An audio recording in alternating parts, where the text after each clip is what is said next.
Good morning, and it's Saturday, which means it's brand new Doctor Who day. But I'm not up in my room. That's because, for whatever reason, for the series finale, Russell T Davies wants it to go out live for everyone. The moment it hits 10 past 7 tonight, the episode is going to air on BBC One, go on BBC iPlayer, going to go on Disney Plus, and it's actually going to be shown in cinema. Luckily for me, my local cinema is actually playing it. So Thursday, I bought my ticket. So welcome to a Cinevlog.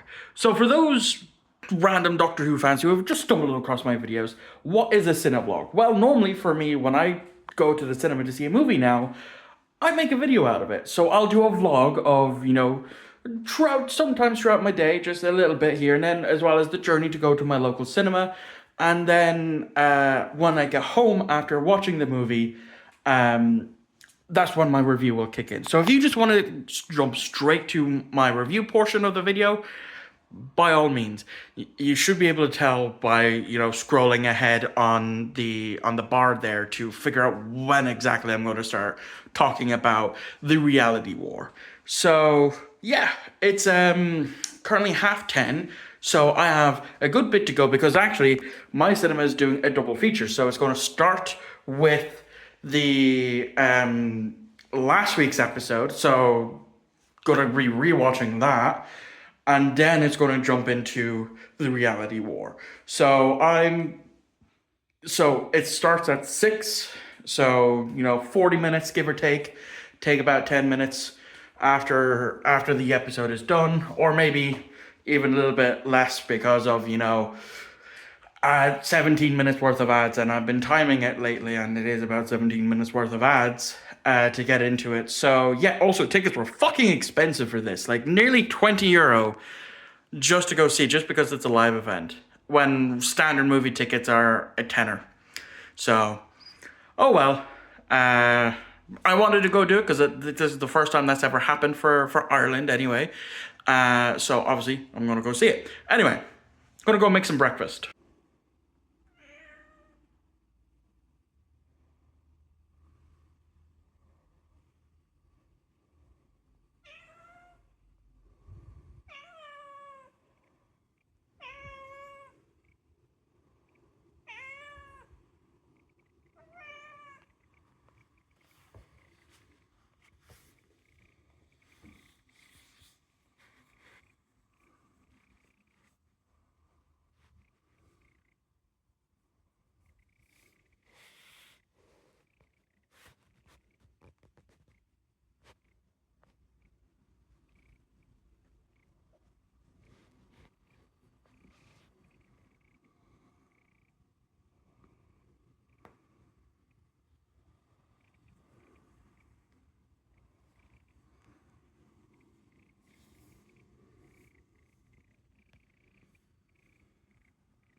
Fucking aftermath of cuddling with the cat. I get covered in his hairs. Psst, psst, psst, psst, psst. You're a gobshite. Okay, so it's 3 o'clock. So we have 3 more hours until I'm due in cinema, but I'm gonna head into town now in the next 8 minutes or so. So I'm just gonna go see what's about town. Then probably get some food beforehand, and then obviously go watch it. So it's gonna be a late one, I'd say. Well, I'd say I'd be back by maybe half 8, 9 o'clock. I'm gonna say because I don't know how long the reality war is. I think it might be an hour long. So oh, we'll find out. But yeah, I'm going to just see what's about town. Really.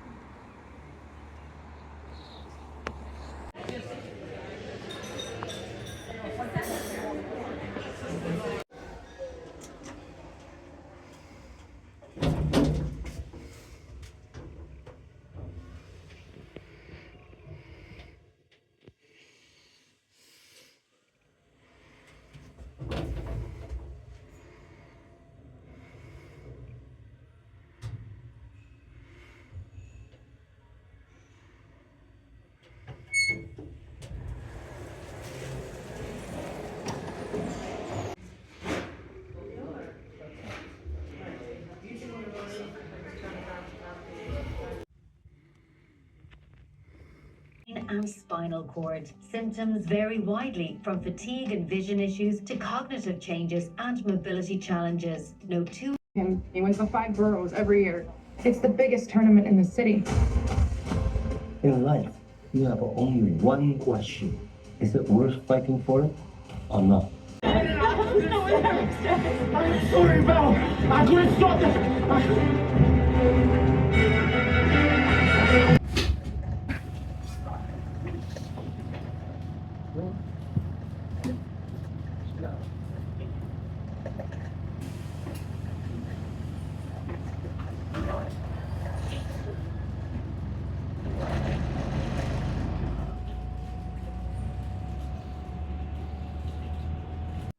I literally just got in the door. Holy fuck. Okay, right. I need a moment, because I need to process these feelings. So, gonna start off with Wishworld. I know I reviewed it last week, but now that I've got to experience it on the big cinema telly, what did I think? Did my opinions change? Did it shite? Wishworld is still a bad episode. And yeah, that's literally it. Not only that, the fucking cinema took 20 minutes to start with Wishworld of ads. You know, I know I showed, there was a clip in there that says, 10 minutes of ads so far. Yeah, there was another 10 fucking minutes after that.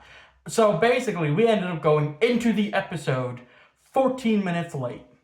A little over, actually no, not even 14 minutes late, nearly 20 minutes late to be quite honest with you, because we had the brief intermission and then we had a message from Verada Sooth, Belinda Chandra, talking about her time on the show and, mentioning the previous episode that we had just seen. And then we started properly into the episode. So by the time it finished airing on BBC One, we were still in the cinema watching it.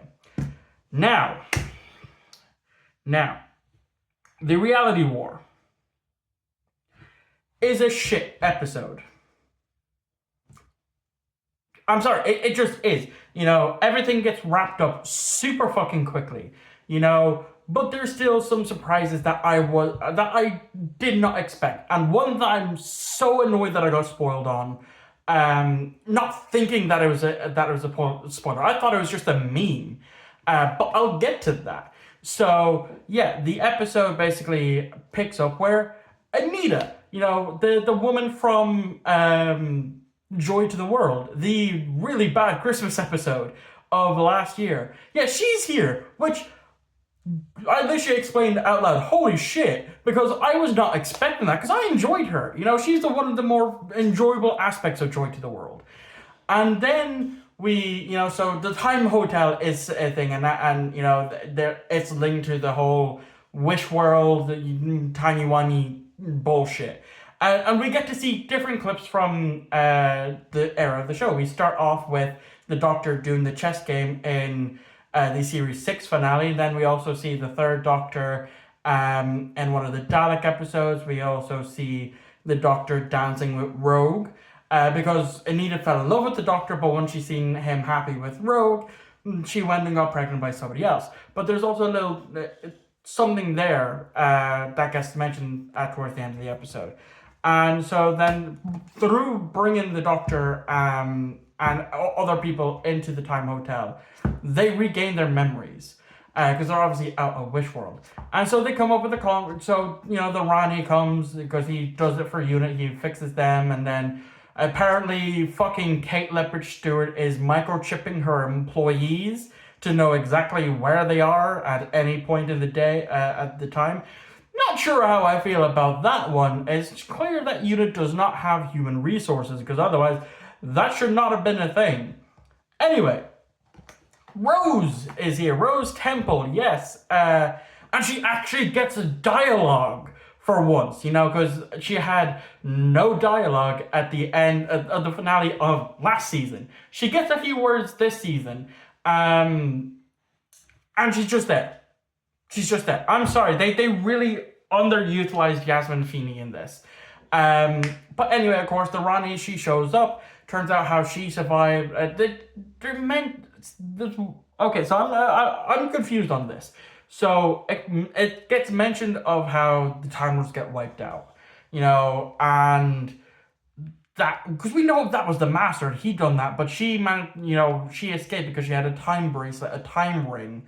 That's calling out Dragon Ball. I'm sorry, but Dragon Ball Super had the exact same plot with a time ring, with different universes, different timelines that branched off, so that's something that I noticed. Anyway, it goes on. The Doctor then, with Ruby, they come up with an idea. The Project Indigo from the season 4 finale gets brought up here. It took me a second to recognize it, but I did. And then, of course, she goes to talk to Conrad. The Doctor goes to take something out so she can use Project Indigo to go to him. And, because we learn here that, I'm jumping all over the place, but that's the episode in itself. It fucking jumps all over the fucking place. I don't know, I think we're just approaching the halfway point here. And so they bring back Omega because, the Rani wants to bring back Gallifrey under her design, and it would have been nice. If that happened. Not under her control, obviously, but just to bring back the Time Lords in general would have been nice. To undo that god-awful idea that Chris Chibnall had done, one of the god-awful ideas that Chibnall had done during his era. Anyway, so then Omega comes out. Hate his design, absolutely fucking hate it, but it makes sense. He's been trapped in the underworld or whatever it's called for so long now. That of course is going to corrupt him, and he's not going to look like the badass look that he had from the Three Doctors, which I like the look that Omega had for the Three Doctors. I hate the design of it, but I get it. I understand it. But then he eats Ronnie Prime, as I'm going to refer to it, Ronnie Prime and Mrs. Flood. So he eats and kills that Ronnie. But then Mrs. Flood, Ronnie, manages to pick up the time ring, and she escapes. And then the Doctor, using the Vindicator, puts him back into the Undercroft or the Underworld or whatever the fuck it's called. And that's that. Literally half of an episode of an hour-long special, mind you, is dealing with that. Russell, my man, it's like, I don't know. I feel like he, in some regards for season 2, he's learned from season 1, because honestly, out of 8 episodes, only 3 are bad compared to half last year, and one of them I probably need to rewatch being Story and the Engine. So I might change my mind on Story and the Engine if I give it another shot. But I can definitely say for these 2 episodes, no, not a hope in Hiffle. And then, because also Poppy is a main thing, trying to save Poppy, and then they do, and then they bring Belinda, and then they're talking about traveling. They take off her puffer jacket, and they're constantly folding and passing it back between each other, and then she disappears. Poppy disappears. And the only person who seems to remember is Ruby. So at least, Ruby has, again, something to do in this episode. Even though I'm not really a fan of her as a companion.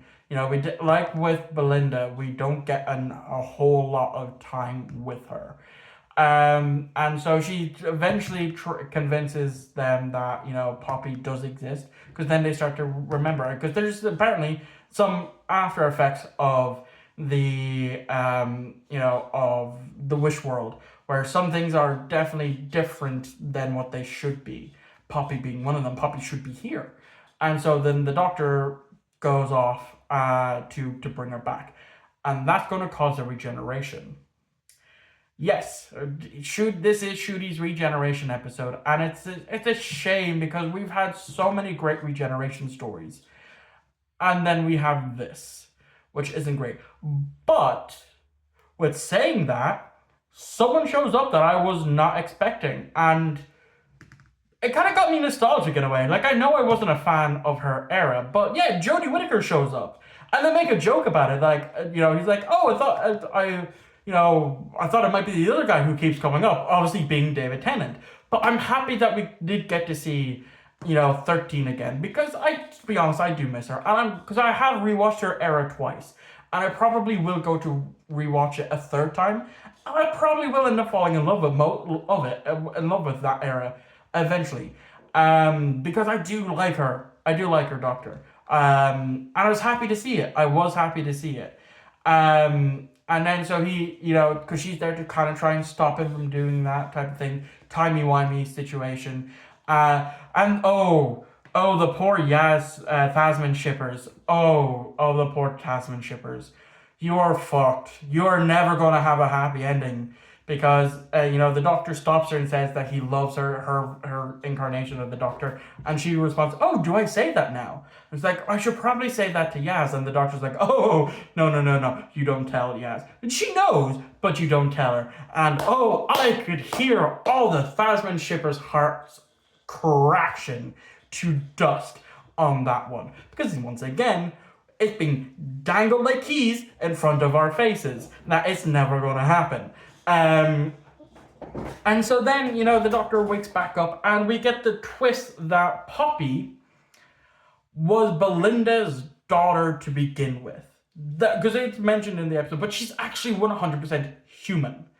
And it's, again, timey-wimey stuff that happened, whilst the Doctor was going to save Belinda.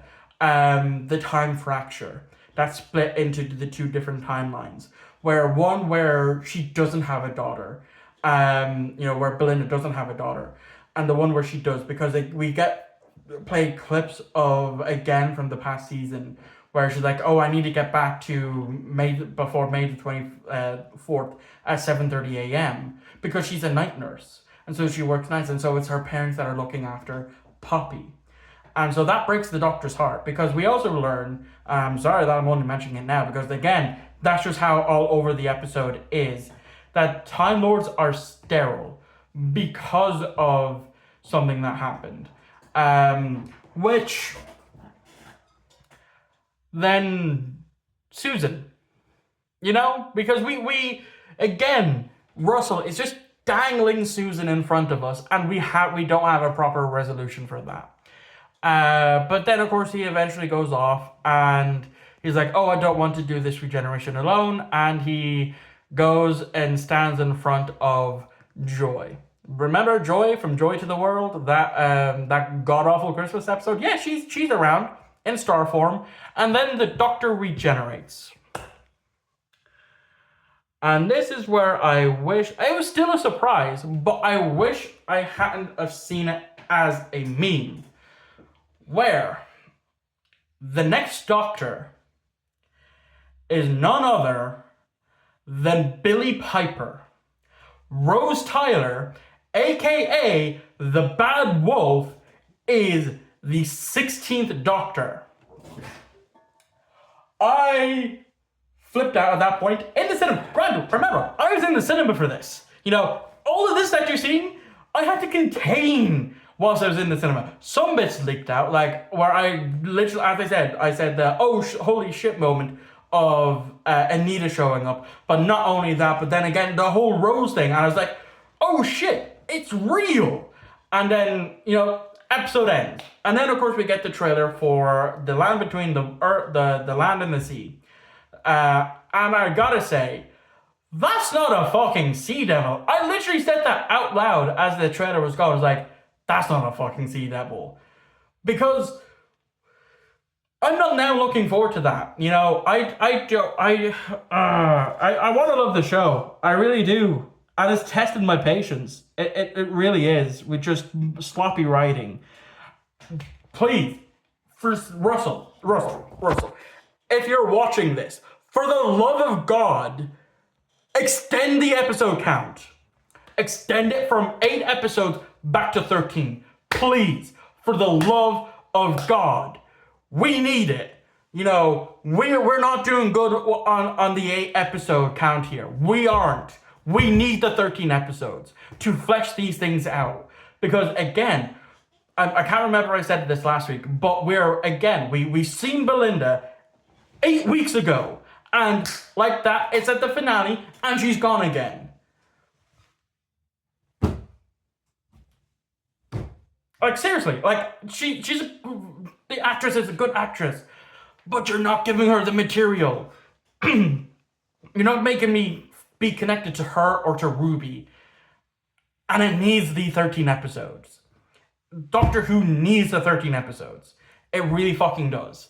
And so that's what I'm hoping when season 3 gets announced. Because, let's be honest, it's happening regardless of what people think. You know, people are saying, oh no, the show's cancelled, they're going to cancel it and all that. No, they ain't.